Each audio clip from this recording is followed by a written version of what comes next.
Hello everyone, আসসালামু আলাইকুম সবাইকে। আমি Nowshin, welcome back to my new একটা ব্লগ। আশা করি আল্লাহর মধ্যে সবাই অনেক ভালো আছেন। সবাইকে নতুন বছরের শুভেচ্ছা। আর কেমন কাটলো সবার নতুন বছর, আর নতুন বছর কি কি প্ল্যান অবশ্যই কমেন্ট করে জানাবেন।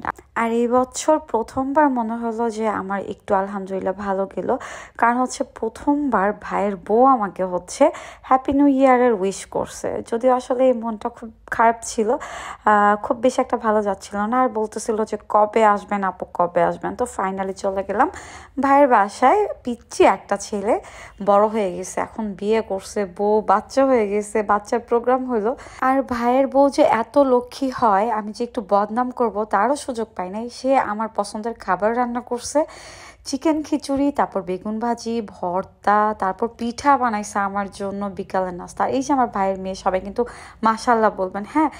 আর হচ্ছে ও আমাকে দেখে প্রচণ্ড পরিমাণে কান্না করে। কেন কান্না করে আমি জানি না। ও যখন দুনিয়াতে আসে সেদিন ওকে আমি ফার্স্ট দেখতে গেছিলাম, ও আমার কোলে এসে অনেক বেশি হাসছিল।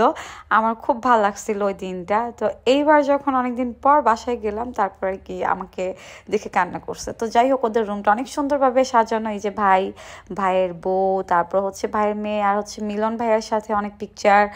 যেহেতু ওরা মিডিয়াতে কাজ করে। আর বলি, আপনারা বোকা পাখি গানটা যারা শুনছেন নিলয়ের, আর ফিমেল ভার্সনটা যারা শুনছেন, যেটা অনেক ভাইরাল ছিল, সেটা কিন্তু এই যে আমার ভাইয়ের বউ গাইছে, হ্যাঁ, তিশা। আপনারা কিন্তু ইউটিউবে গিয়ে সার্চ দিলে পেয়ে যাবেন বোকা পাখি ফিমেল ভার্সন। তার ভয়েস অনেক সুন্দর, সে কিন্তু অনেক সুন্দর গান করে। আমিও চেষ্টা করবো মাঝে মাঝে তিশার সাথে আড্ডা দিয়ে হচ্ছে একটু একটু করে গান শোনানোর জন্য। আর এই যে দেখেন কত আদর যত্ন করে খাওয়াচ্ছিল। বর্তমান যুগে এমন একটা লক্ষ্মী মেয়ে পাওয়া অনেক ভাগ্যের ব্যাপার। আমি মনে করি যে আমার ভাইয়ের কপালটা অনেক ভালো। মানে সে রান্না বান্না থেকে শুরু করে সংসার সামলানো, তারপর হচ্ছে পড়াশোনা, বাচ্চা নিয়ে, তারপর আবার রান্না বান্না, হাজব্যান্ডকে সামলানো, সবাইকে সামলানো, এত সুন্দরভাবে গোছগাছ করে রাখে সংসারটাকে। আমার না দেখে অনেক ভালো লাগে, মনে হয় ওর কাছ থেকে না অনেক কিছু শেখার আছে।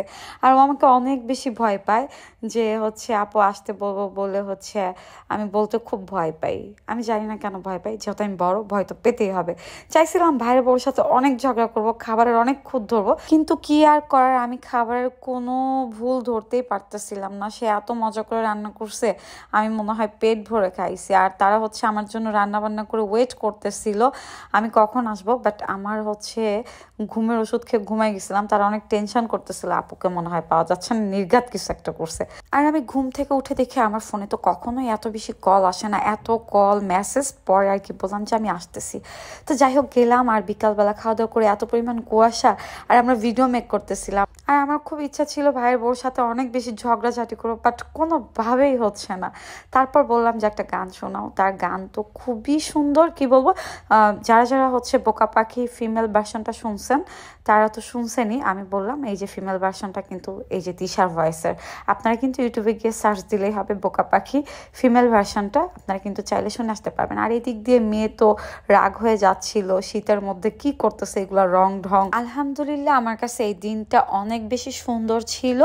আর কি বলবো, মানে ভাইয়ের বউ এত লক্ষ্মী। সে পিচ্ছি দেখছি সবগুলারে, এখন বিয়ে টিয়ে করে সংসার হয়ে গেছে, বাচ্চা হয়ে গেছে, দেখে খুব ভালো লাগে। দেখেন এত পরিমাণ খাওয়া দাওয়া করার পরে সে আবার রান্নাঘরে গিয়ে তার হাতে এই যে ফ্রাইড চিকেন, তারপর একটা পিঠা বানাইছে, এত মজা।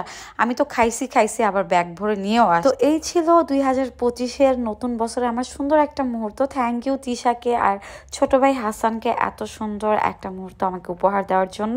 তোমাদের জন্য অনেক অনেক দোয়া, আল্লাহ তোমাদের অনেক ভালো রাখুক। মন থেকে অনেক দোয়া করতেছি, সবাই দোয়া করবেন আমার এই ভাই, ভাইয়ের বউ, তাদের সংসারের জন্য, তার জন্য অনেক ভালো থাকে।